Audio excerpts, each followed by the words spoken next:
Or me, or... I'm sure my guardian angel was guarding me all the time.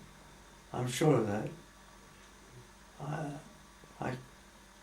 I can't believe that I could have got through some of the nightmares that I did have and still survived.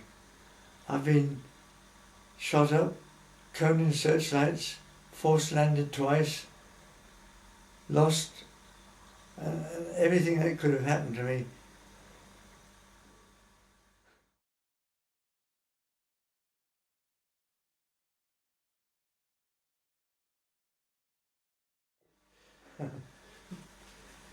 Well, I think one time when I was struck by lightning, and I thought this is it, and I closed my eyes and said, "Look out, God, here I come." And I looked around and I was still alive, but we were struck by lightning.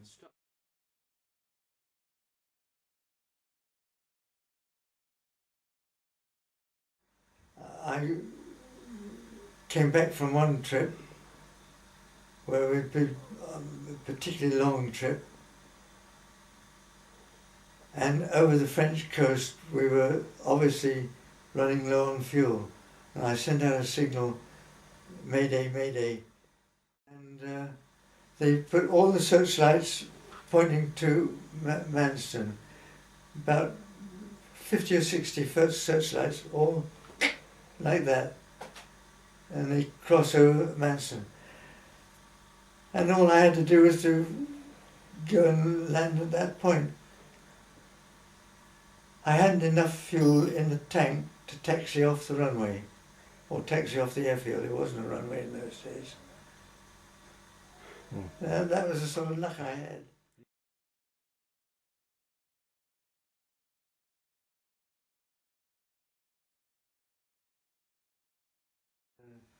I said what I really need was my own Spitfire. So he said, "Well, I've got half a dozen spare ones that you can have." I thought he was taking the piss out of me. Are you recording? That's I can believe that one.